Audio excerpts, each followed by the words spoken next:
Sa isang sulok ng baryong halos hindi napapansin ng mapa, nakatayo ang isang barong-barong na yari sa pinagtagpi-tagping yero at kahoy.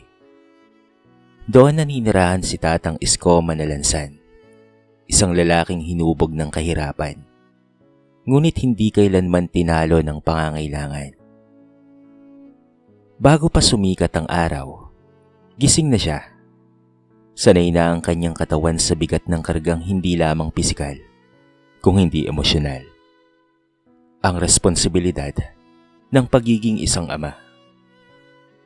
Magaspang ang kanyang mga kamay, puno ng kalyo at hiwa.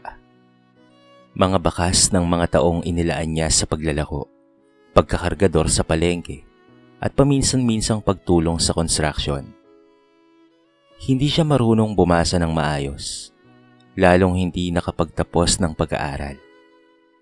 Ngunit sa kanyang puso, malinaw ang isang layunin, ang mabigyan ng mas magandang kinabukasan ang kanyang anak na si Leandro, na mas kilala sa palayaw na Andoy.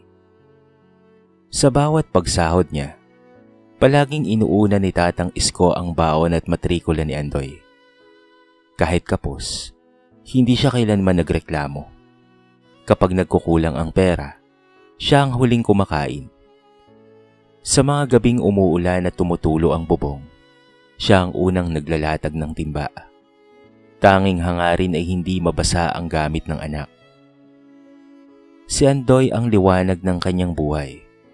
Sa bawat tagumpay nito sa paaralan, kahit simpleng medalya lamang o papuri mula sa guro, pakaramdam ni Tatang Isko ay para siyang nanalo sa loto.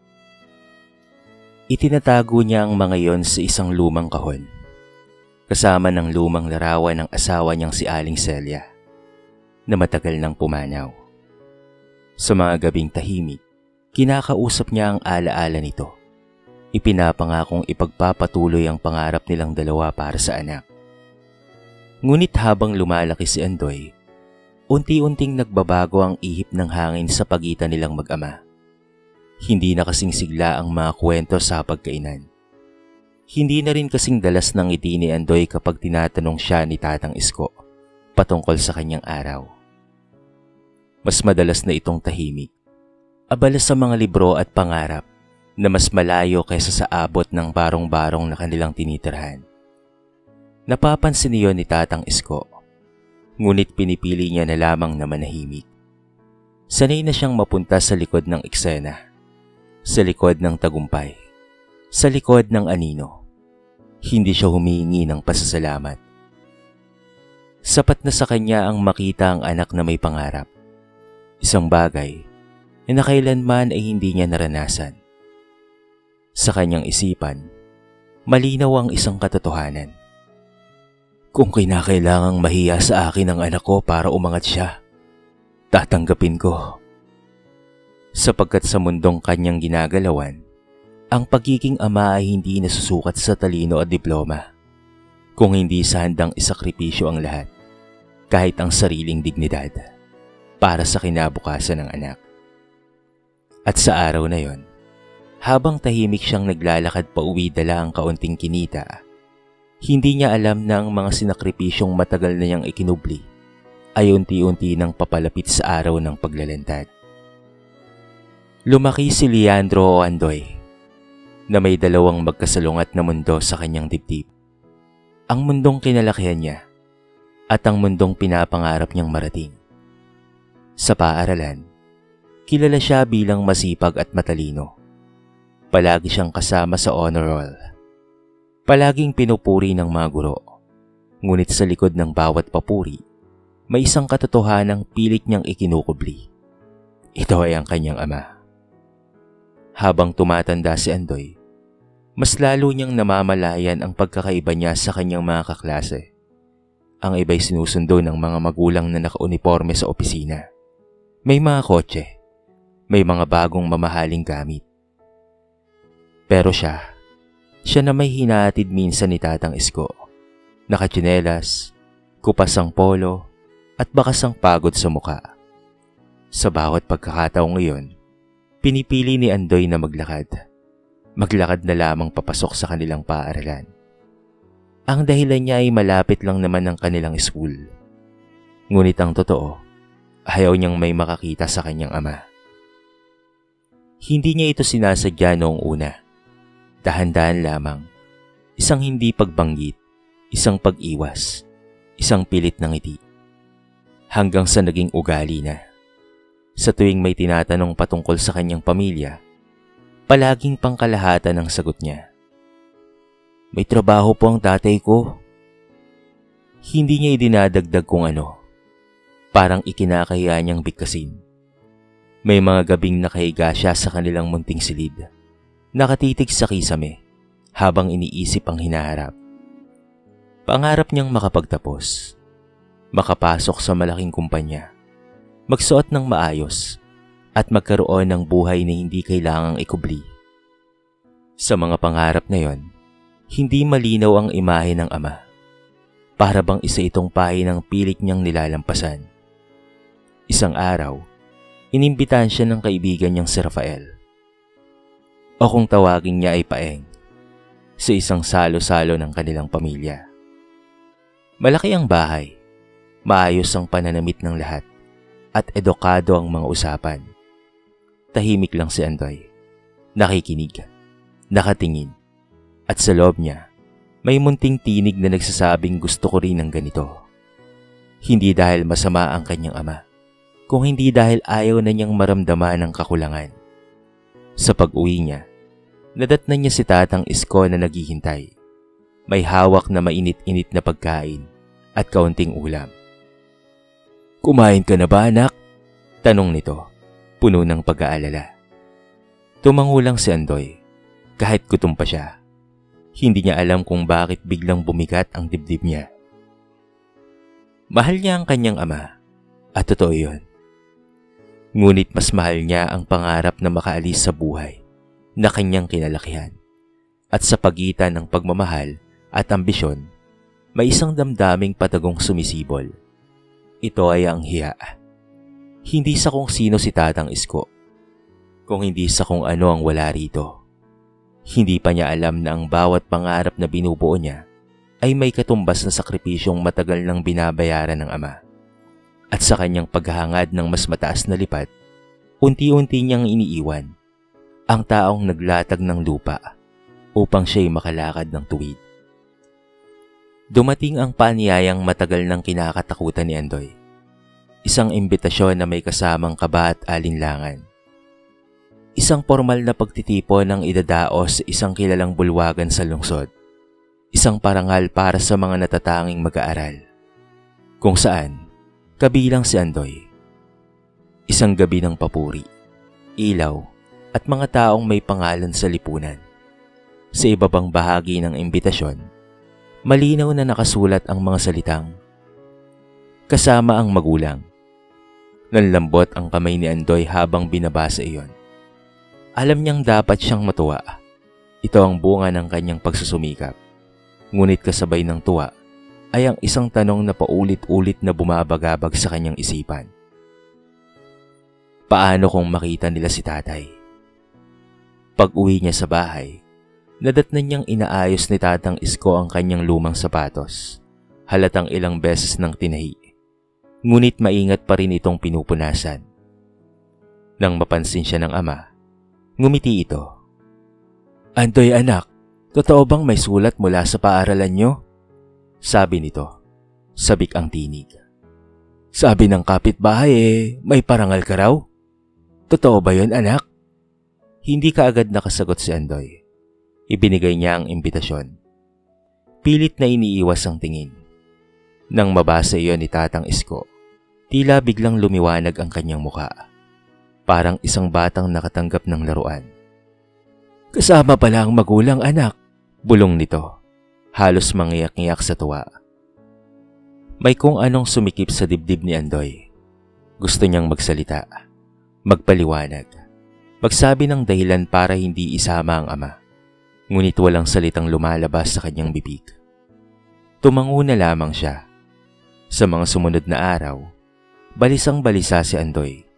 Iniisip niya ang suot ng ama, ang pananalita nito, ang posibilidad ng mga matang manghuhusga. Sa eskwela, naririnig niya ang mga usapan ng kaklase tungkol sa gown, barong, kotse, at handa pagkatapos ng programa. Pakiramdam niya, hindi siya kabilang sa mundong iyon. Samantala, abala si Tatang Isko sa paghahanda sa paraang alam niya. Pinaplantya ang iisang maayos niyang polo. Humiram ng maong na hindi kupas kay Mang Doro at nagsikap na makahanap ng ekstrang trabaho para may pamasahe silang dalawa. Sa bawat kilos niya, may halong kaba at pananabik. Hindi niya alintana ang itsura, basta't naroon siya para sa kanyang anak. Isang gabi, bago ang okasyon, nadatna ni Andoy ang ama na nakaupo sa harap ng salamin. Sinusubukang ayusin ang buhok. "Ayos na kaya ito?" tanong ni Tatang Isko, may bahid ng pag-aalinlangan. Hindi kaagad nakasagot si Andoy. Sa halip ng ngiti, katahimikan ang ibinigay niya. At sa katahimikang iyon, lalong lumalim ang distansyang matagal nang namamagitan sa kanila. Hindi pa nagsisimula ang okasyon, ngunit sa puso ni Andoy, nagsimula na ang laban. Sa pagitan ng ambisyon at ng isang amang buong pusong nagnanais lamang na maging bahagi ng tagumpay ng kanyang anak. Nagniningning ang bulwagan sa ilalim ng malalaking ilaw na tila mga bituing nakabitin sa kisame. Ang sahig ay makintab, ang mga dingding ay binalutan ng mamahaling kurtina, at ang hangin ay puno ng halimuyak na pabango at mamahaling tela. Sa bawat sulok ay may mga taong maayos ang bihis, mga magulang na halatang sanay sa ganitong okasyon. Sa gitna ng lahat ng ito, nakatayo si Andoy, suot ang simpleng polo na inihanda niya para sa sarili, habang sa tabi niya ay si Tatang Isko. Agad niyang naramdaman ang bigat ng sitwasyon, ang kupas na polo ng ama, ang sapatos na halatang luma, ang kilos nitong tila hindi alam kung saan dapat tumayo.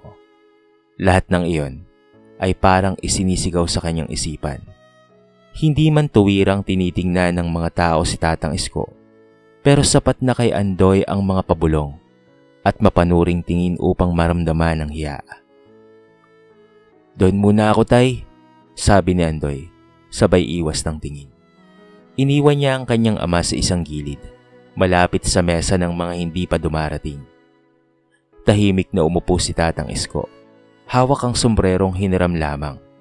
Pinagmamasda ng mga tao sa paligid. Tila ba isa siyang dayuhang napadpad sa isang mundong hindi niya alam.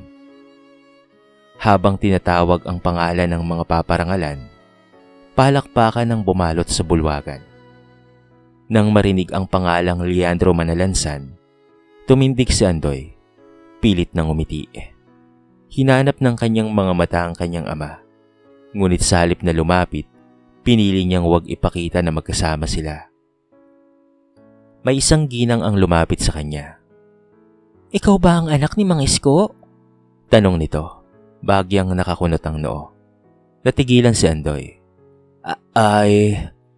Hindi po," sagot niya kaagad, halos pabulong. Kakilala lang po." Hindi narinig ni Tatang Isko ang sagot, ngunit nakita niya ang pagtalikod ng anak. Sa sandaling iyon, parang may mabigat na tumama sa kanyang dibdib. Pero kahit ganoon ay ngumiti pa rin siya. Ngiting pilit, ngiting sanay sa pagtitiis. Sa gitna ng programa, tinawag ang mga magulang na umakyat sa entablado. Nilingon ni Tatang Isko si Andoy. May tanong sa mata, ngunit sa halip na tango, iwas ang sagot ni Andoy. Umupo na lamang muli ang ama. Hawak ang kanyang sombrero, habang ang ibang mga magulang ay buong pagmamalaking pumapagitna sa mga anak nila. Pagkatapos ng parangal, masaya ang mga tao. May kuhaan ng larawan, may akapan, may tawanan. Si Tatang Isko ay tumayo at lumapit kay Andoy. Bitbit ang munting supot ng pagkain na baon niya. Anak, kain muna tayo," mahina niyang sabi. Napatingin si Andoy sa paligid. Maraming mga mata, maraming mga tenga. "Tay, wag po muna," malamig niyang tugon. Mamaya na. Dahan-dahang tumango si Tatang Isko. Walang luha, walang reklamo, tanging katahimikang puno ng sugat. At sa gabing iyon, sa gitna ng liwanag at palakpakan, isang ama ang nilamon ng anino. Habang ang anak ay dahan-dahang nilalamon ng hiya na siya ring magiging simula ng kanyang paggising. Umalis na lamang si Tatang Isko sa bulwagan ng hindi nagpapaalam. Tahimik, mabagal, at walang lingon-lingon.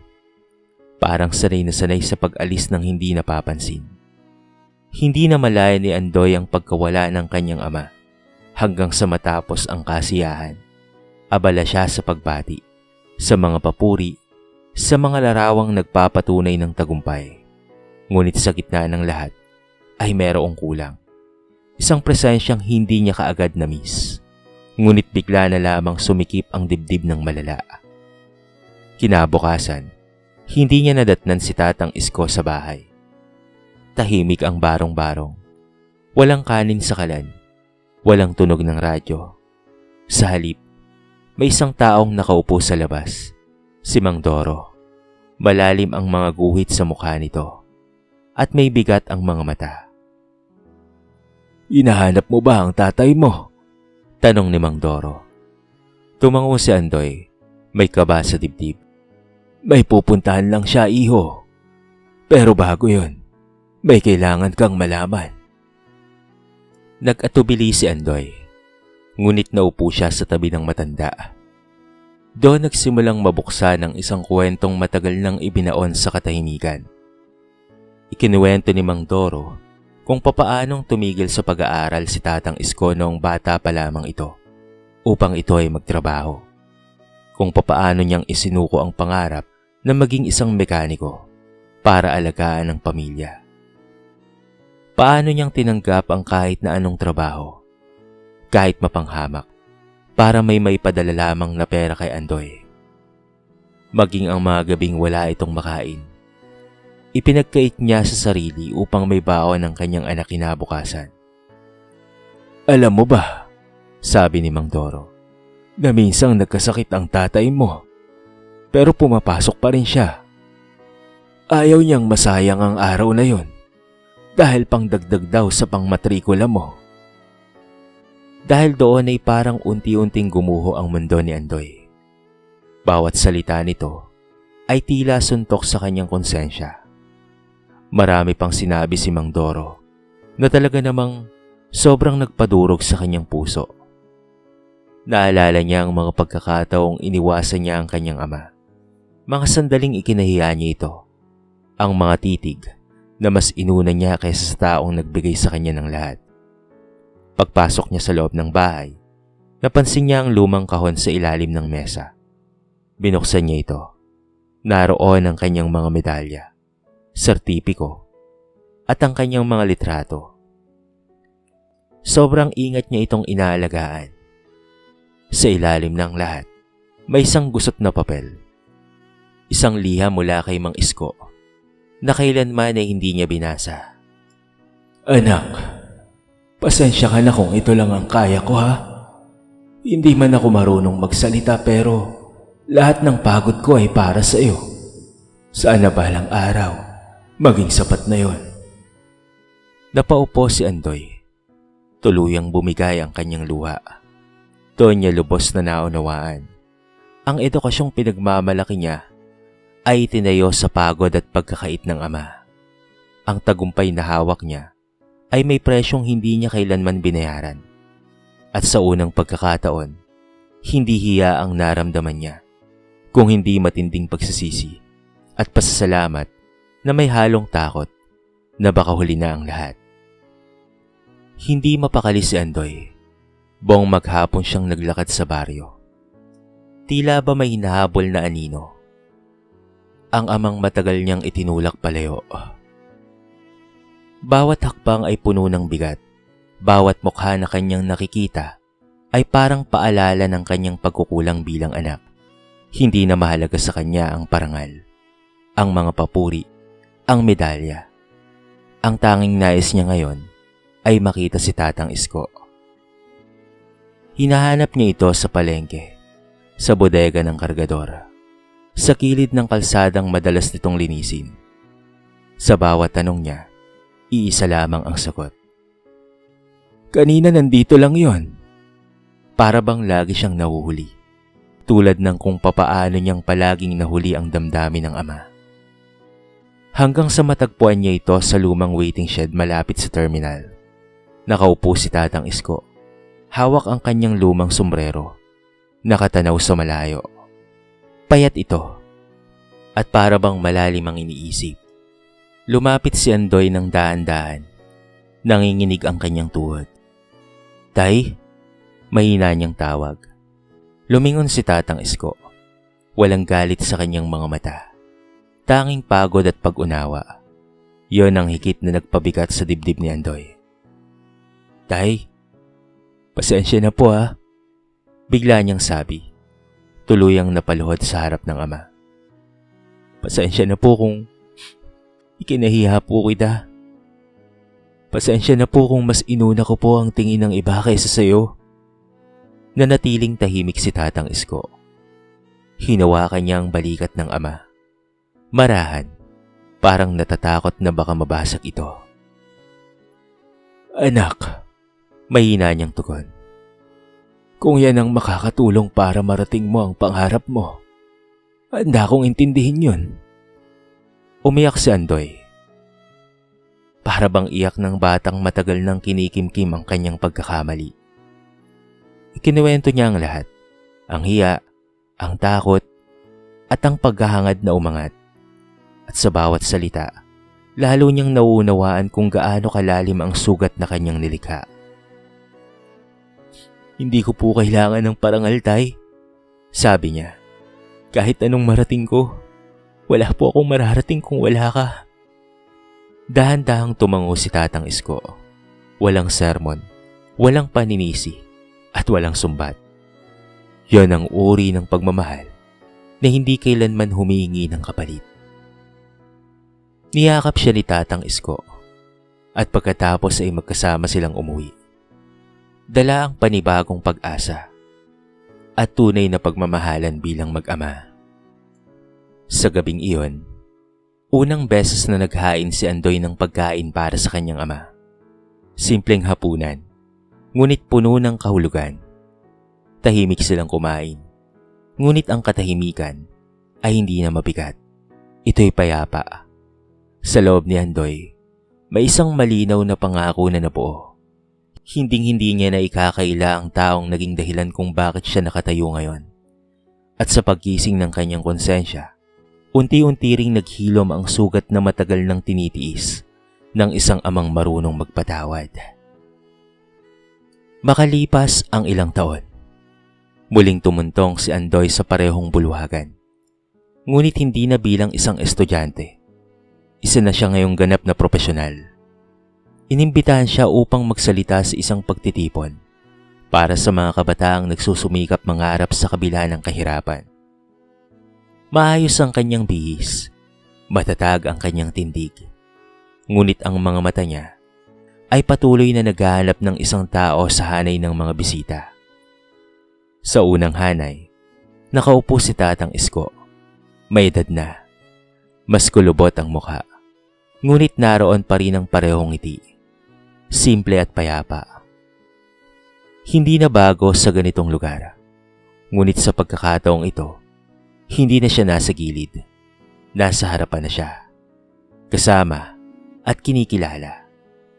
Nakasuot siya ng maayos at marangyang barong na talaga namang hindi makakalaing nanggaling sa hirap. Nang tawagin ang pangalan ni Andoy, umakyat siya sa entablado. Huminga siya ng malalim bago nagsalita. Hindi siya nagdala ng mahabang talumpati. Sa halip, itinuro niya ang kanyang ama. Kung may isang tao pong karapat-dapat sa lahat ng parangal na ito, wika niya, ito po ay walang iba kung hindi ang aking ama. Hindi man po siya nakapagtapos, pero siya ang nagturo sa akin ng pinakamahalagang aral sa buhay. Tahimik ang bulwagan. Nagpatuloy siya. Kinuwento ang mga sakripisyo, ang mga gabing gutom, ang pagod, ang mga kamay na magaspang dahil sa trabaho. Hindi para ipahiya ang sarili, kung hindi para itaas ang dangal ng isang ama na minsan niyang ikinahiya. Tumayo si Tatang Isko. Nanginginig ang tuhod, nangingilid ang luha. Hindi siya sanay sa papuri. Ngunit sa araw na yon, buong puso niya itong tinanggap. Hindi para sa kanyang sarili, kung hindi bilang patunay na may kabuluhan ng lahat ng kanyang isinakripisyo. Pagkatapos ng programa, magkaakbay silang umuwi. Walang kamera, walang palakpakan, ngunit may kapayapaang hindi matutumbasan ng anumang parangal. At doon nagtapos ang kwento. Hindi sa tagumpay ng anak, kung hindi sa pagkilalang ang tunay na yaman ay hindi lamang nasusukat sa diploma, kayamanan o estado sa buhay. Ito'y nasusukat sa sakripisyong tahimik na inaalay ng mga magulang at sa paggalang na natututong ibalik ng mga anak bago pa maging huli ang lahat. Sa kwentong ito ay marami tayong mapupulot na aral. Isa na nga riyan, huwag mong ikahiya ang pinanggalingan mo, sapagkat doon nagmula ang lakas na naghatid sa iyo, sa iyong paroroonan. Maaaring hindi perpekto ang ating mga magulang. Maaaring marami silang kakulangan. Pero walang dahilan upang sila ay ikahiya. Lalo pat kung sila ay nagsisikap at nagsasakripisyo upang tayo ay mabigyan ng maganda at maayos na buhay. Dito na po nagtatapos ang ating maiksing kwento sa araw na ito. Sana po ay nagustuhan nyo at sana po ay kinapulutan nyo ng maraming aral. Kayo mga kabarangay, ano po ang masasabi nyo sa ating kwento? I-comment nyo naman po sa baba ang inyong mga reaksyon at babasahin natin ang lahat ng yan. I-comment nyo na rin kung taga saan kayo para naman malaman ko kung hanggang saan nakaabot ang video na ito. Paki-like and share na rin po ang ating kwento para mapakinggan rin ng iba. At kung bago ka pa lamang sa ating channel, baka naman pwedeng pakihit ang subscribe button at bell notification button para palagi kang updated sa mga bago nating upload na katulad nito. So paano mga kabarangay? Hanggang sa muli, thank you so much and peace out!